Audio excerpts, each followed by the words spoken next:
I like going hunting, just me, my hound, and my gun. Chasing them deer, rabbit, and squirrel, now that's my kind of fun.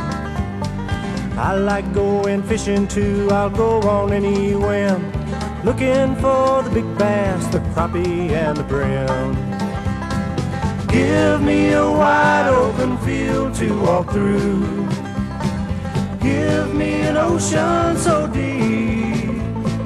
I wanna ride the longest river in the world, or maybe climb the highest mountain peak.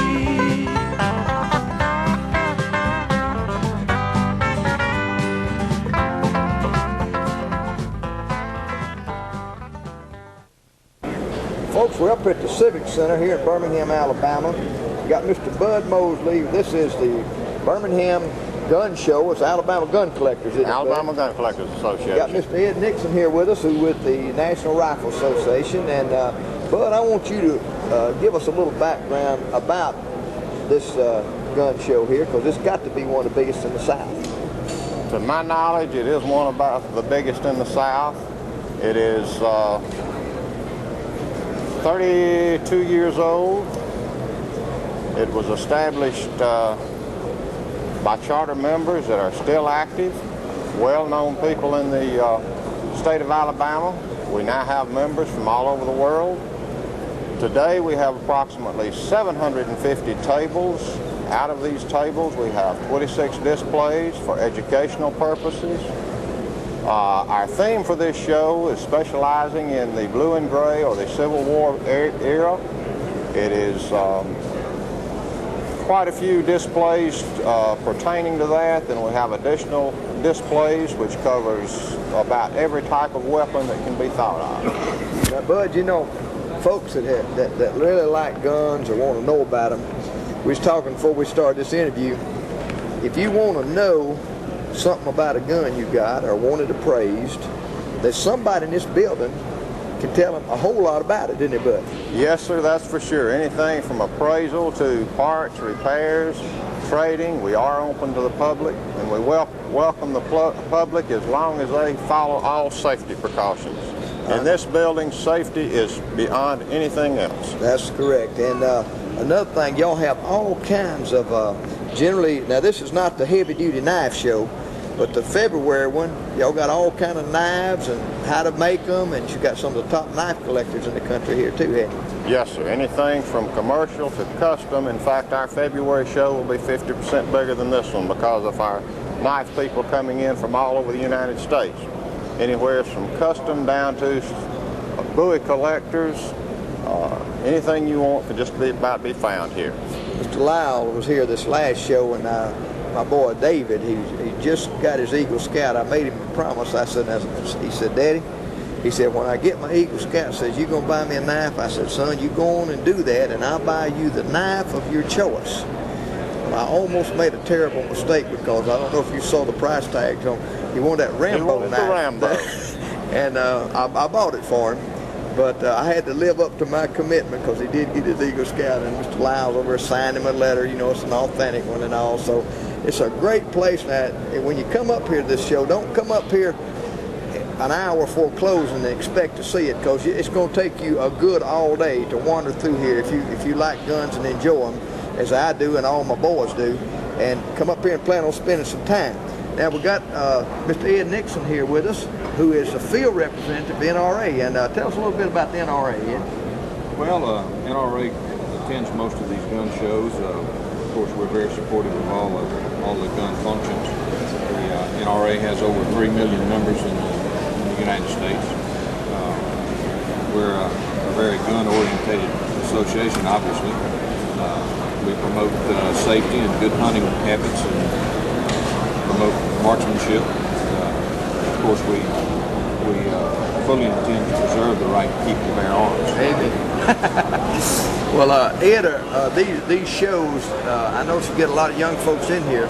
It's an ongoing education thing too, about the guns, the history of the guns, and you know, many of the times that we've been engaged in military, if it hadn't been for folks like the NRA and our gun collectors that taught boys from time they're just youngsters. In fact, mine's been hunting with me and shooting from as long as they could shoot. Well, even started them on a 22 BB gun, and my boys love to hunt. They love the outdoors. They love everything y'all folks stand for around here. We have a very extensive junior program. We have a very extensive hunter program where we teach hunter safety. We have a North American Hunter Championship. We're very interested in getting the hunters and the youth involved in shooting. Well, tell us now, to join the NRA, what they need to do. Well, they can contact a NRA member who has a magazine that has a subscription form in it, or they can contact me. I live in Baton Rouge, Louisiana, and we have applications, and it costs $20 a year. Give us the address if they don't have an application and just want to send $20 to join.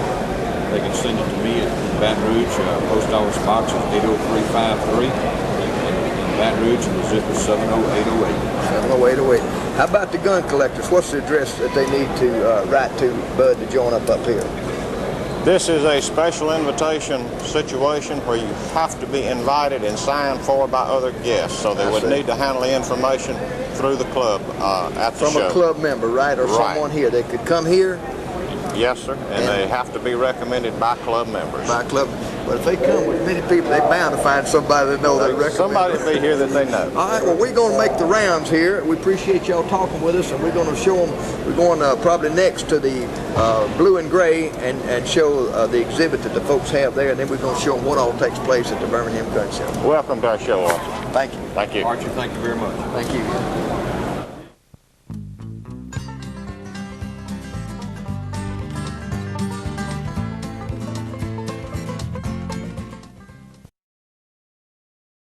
Folks, we've got Mr. Sam Lumpkin here from down Fort Walton, Florida, and you've got a collection of blue and gray, or Civil War, the Union and Confederate armament here. That's the theme of the show. Theme of the show. How long have you been collecting, Sam? About 40 years. 40 years. I don't look that old, but Well, I know you know everything there is to know about these guns you got laying down here on this table, but these right here are the Union guns right here. That's right. And these everything from here back is Union. And tell us a little about some of the things you've got. I noticed you've got, is that the 44 caliber that they shot so many in the pistols there? That's right. I see. This gun right here is a 44, and put the powder in with one of these. And it measures it. And then put the ball on top of it, and this rams it down.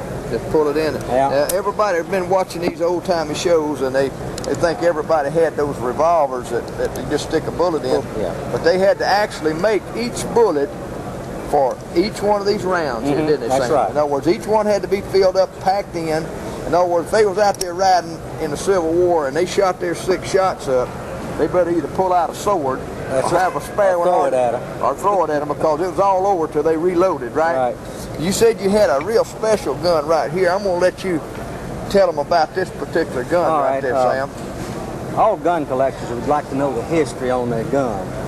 And this is the only one I've ever owned that I have found out the history on. I'm from Fort Walton Beach, and this fellow lived in Pensacola.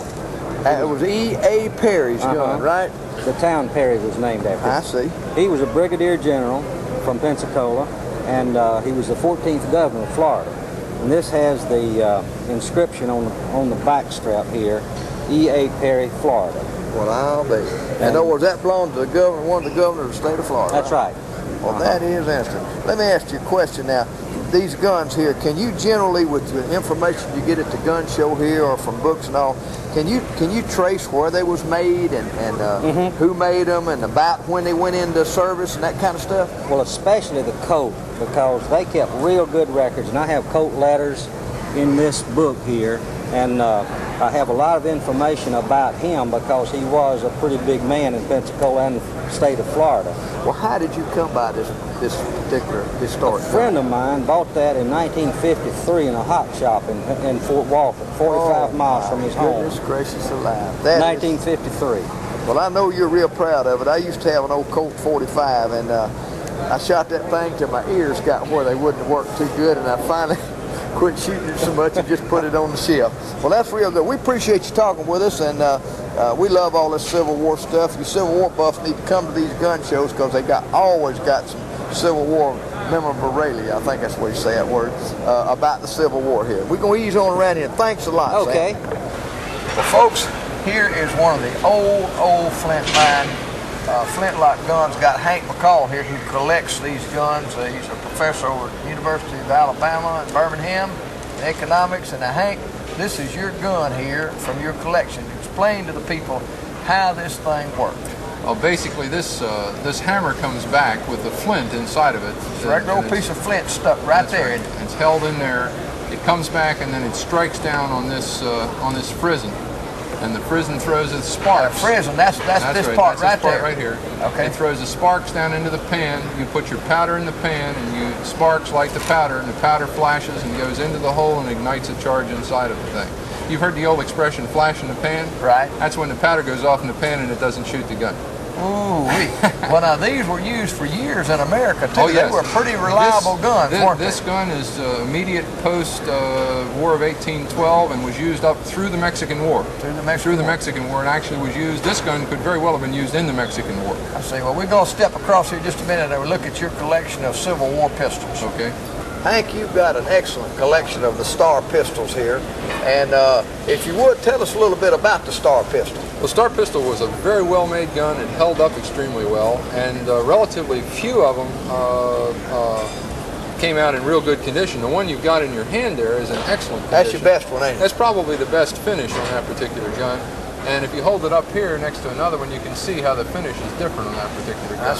Well, now you've got a picture. You say that our Southern boys down here love to steal them and get them off the battlefield or whatever they can do to get them, Well, right? it wasn't exactly stealing. When they would run the Yankees off the battlefield and the guns were left over, they'd go in and pick them up. And this was the way that they got these guns. And here's a picture of a Confederate trooper that's got one stuck in his belt right there, which undoubtedly picked up on the battlefield someplace. I see. Well, now, Hank, this one right here, you've got one. I like to treasure hunt and dig around old battlefields. Somebody found that one out there. Yes, sir. This was found in Hoover's Gap, south of Murfreesboro, Tennessee. It's a very rare relic because it's a relic of this 36 caliber. The company only made 3,100 of these So things. that they didn't have many of them out there, did So they? to have a relic of it is really rare. Oh, that's fine. Well, you've got a real nice collection of guns here. I know you keep up with the serial numbers of them and all, and we appreciate you showing us. Tell us a little bit about the two rifles here. Oh, about these carbines? Yeah, Well, now the Star Arms was the 5th largest manufacturer of carbines and the 3rd largest manufacturer of revolvers. These carbines, these are percussion carbines, and then they made a variation in 1864 and 1865, which was a cartridge carbine that used a Spencer cartridge, which was available during the war. But these percussion carbines were issued to federal troops. Here's a picture of the one of the Iowa cavalry units on Point Lookout up outside of Chattanooga, Tennessee, with the brand new Star carbines. Well, I'm going to tell you one thing. There sure is a big hole in the end of that thing. If a fella got hit by one of them, he is in a world of hurt, wasn't he? You best believe a 54 caliber bullet is 54 a pretty caliber. hefty bullet. That's true. And I imagine that as short as that was, when he fired it, the fella on the other end got a pretty good jolt, too, didn't he? Yeah, that's probably true. Well, we sure appreciate you showing us your collection, Hank, and you're doing a good job. I love the history behind these guns. Oh, there's a lot of history behind these guns. That's true. We're going to move on around a little further. Sure Thanks enough, a lot. Archie. It's good talking to you. My pleasure. Right on.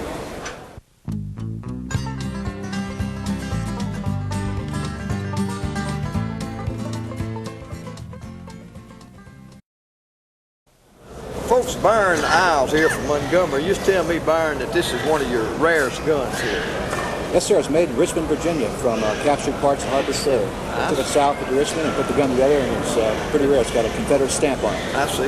Well, starting right over here, Byron, tell us what you've got in your collection right here. Okay, these are all Civil War pistols.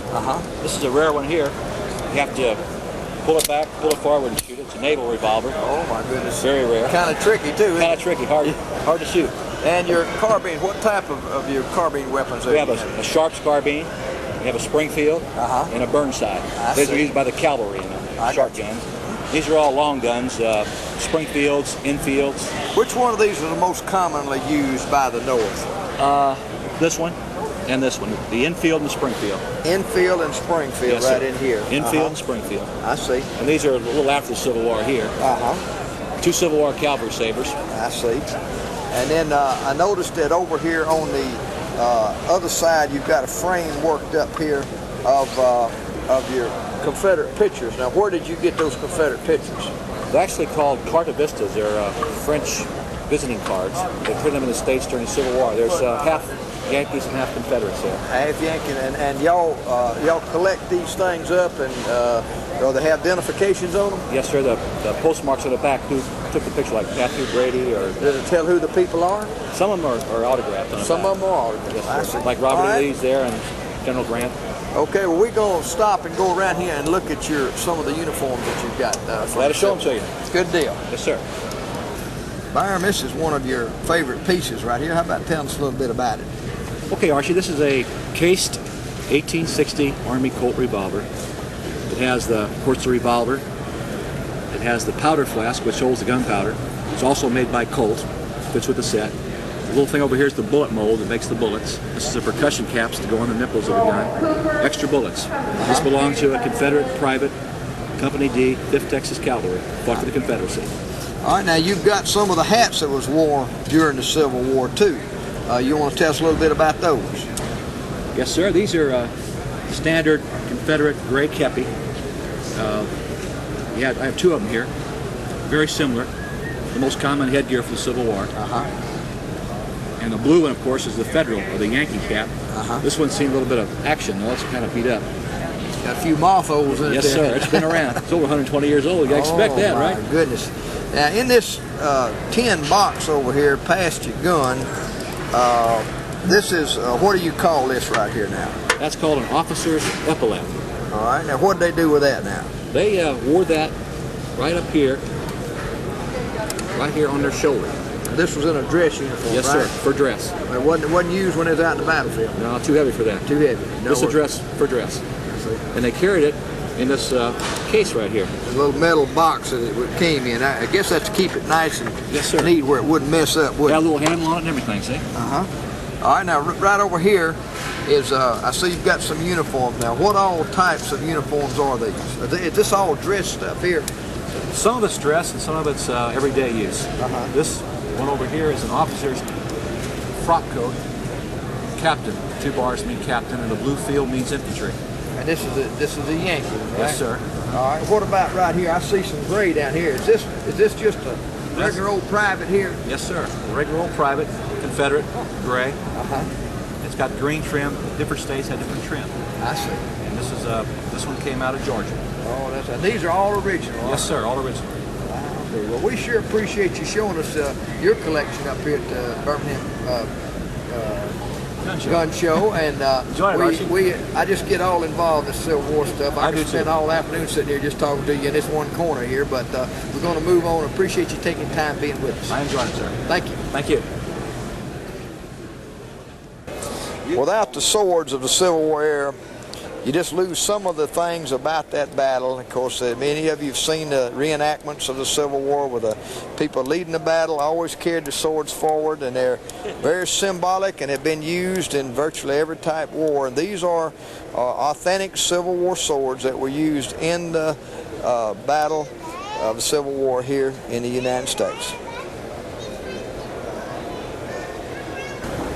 Well, folks, up here at the gun show, we've got all kinds of every kind of gun you can think of, and the section we're in now is pretty much the sporting arms and long arms guns, and a lot of y'all like to hunt out there, and this is kind of the department you'll be looking in. And we've got Tommy Wilder here from Mississippi, and Tommy, you got a pretty good collection of all kinds of sporting arms, don't you? Yeah, I sell and deal in Winchester Model 12s made prior to 1964, Belgian Browning automatic shotguns, and their bolt-action rifles, Super Bowl shotguns, any quality firearm that is no longer in production is what we deal in. Well, I know I've got one of these Model 12s right here, and I put about 4 cases of shells through it last year. It is a lovely gun. And you've got here, what we got right here, bud? You're on what? High-grade superimposed Brownings, a very, very special. That is a sweet handling gun. When you say high grade, I see you got a rifle over there, about $2,500 when you say it. Right, that's a Browning Olympian grade bolt-action rifle, which was the best bolt-action rifle they built all the way till 1974. And you have a lot of other good deer rifles there too, don't you? The other guns are the Belgian quality bolt-action rifles that are safari grade. There are a couple of medallion grades. There are also some German model Weatherbys and the German Colt sour bolt rifles in that group. I see. Well, Bud, you know, we're about to run out of time here. You forgot to tell us a while ago when the next gun show's going to be.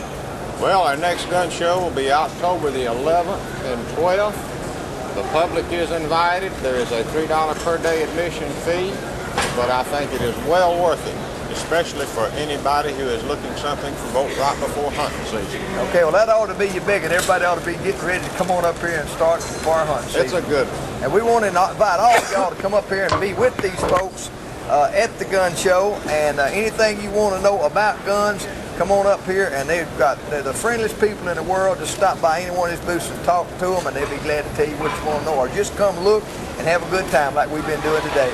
We'll see y'all again next week on WDBB.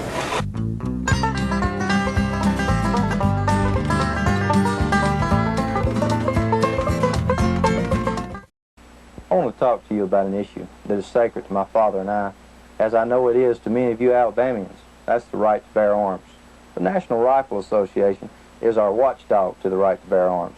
Only through your support will they continue to keep the anti-gunners from introducing legislation that would limit our rights.